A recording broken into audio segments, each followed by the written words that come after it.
Assalamualaikum warahmatullahi wabarakatuh. Saya Farzana Izzati Najwa dari Institut Agama Islam Negeri Kerinci. Mungkin teman-teman sudah melihat video yang ditampilkan ya. Iya, ini di negara Malaysia.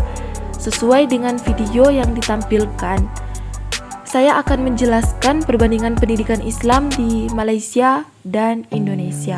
Sebelum masuk ke perbandingan, saya akan menjelaskan sedikit mengenai sejarah perkembangan pendidikan Islam di Malaysia.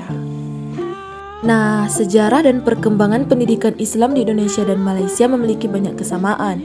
Hal ini disebabkan oleh letak geografis yang berdekatan sehingga mengalami fase-fase sejarah yang sama, yang disebabkan oleh tahapan periode peradaban internasional.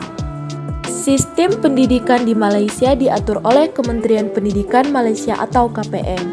Pendidikan formal yang ada di Malaysia dimulai dari prasekolah, pendidikan rendah, pendidikan menengah, pendidikan pra-university, dan pengajian tinggi. Pendidikan merupakan tanggung jawab pemerintah federal. Sistem pendidikan nasional meliputi pendidikan prasekolah hingga perguruan tinggi. Pada tahun 2004, pendidikan prasekolah, dasar, dan menengah berada di bawah yuridis Kementerian Pendidikan, sedangkan pendidikan tinggi merupakan tanggung jawab Kementerian Pendidikan Tinggi. Malaysia memiliki beberapa jenjang dalam pendidikannya, yakni pertama, pendidikan prasekolah, bila di Indonesia disebut dengan TK atau PAUD. Yang kedua, pendidikan rendah, bila di Indonesia disebut dengan SD sederajat. Yang ketiga, pendidikan menengah, bila di Indonesia disebut dengan SMP sampai dengan SMA sederajat. Yang keempat, pendidikan pra-university, bila di Indonesia disebut dengan kelas 12 atau 3 SMA. Yang kelima atau yang terakhir, pengajian tinggi. Perubahan peranan guru pada hari ini diiringi dengan perubahan strategi pengajaran dan pembelajaran dalam bilik darjah. Ini bermakna sistem latihan perguruan dahulu telah dianggap kurang sesuai dengan matlamat pendidikan yang baru. Beberapa perbedaan yang dijumpai disebabkan karena latar belakang dan dinamika perkembangan pendidikan Islam sebagai berikut. Di Indonesia, segala macam urusan agama ditangani oleh Kementerian Agama yang membawahi seluruh agama yang ada di Indonesia. Di Malaysia, urusan agama Islam langsung di bawah pengawasan yang di-Pertuan Agong. Dalam hal ini ditunjuk seorang pejabat urusan hal ehwal agama Islam sebagai pelaksananya. Hal ini merupakan suatu keistimewaan bagi agama Islam, sebab urusan keagamaan Islam merupakan urusan negara. Oleh sebab itu, negara sangat ketat mengawal segala kepentingan yang berkaitan dengan kegiatan-kegiatan dan nilai-nilai Islam. Tetapi sebaliknya, agama-agama selain Islam bukan urusan negara. Di Indonesia, semua agama memiliki kedudukan yang sama. Hak menjalankan ibadah sesuai yang dianut warga diatur dan dilindungi oleh Undang-Undang Dasar. Kecuali karena sebab mayoritas, tidak ada agama yang memiliki kedudukan istimewa di Indonesia.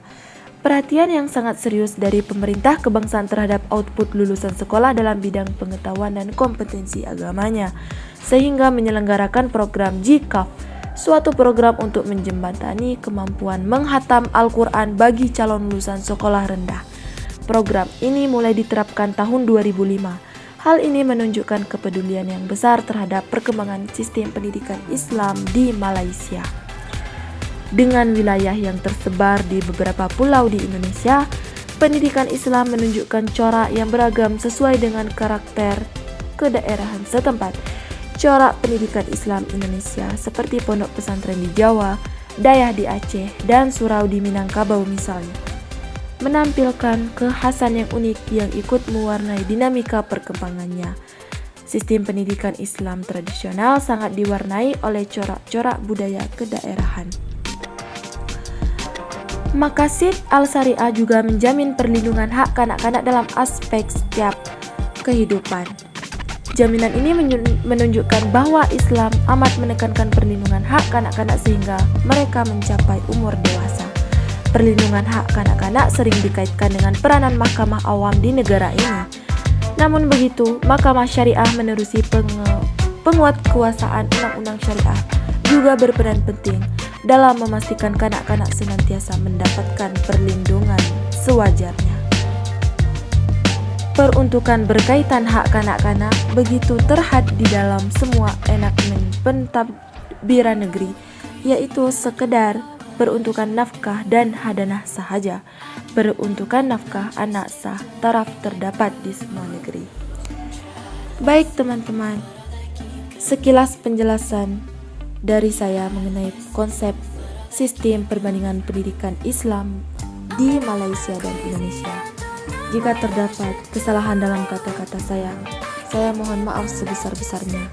Saya tutup dengan wassalamualaikum warahmatullahi wabarakatuh.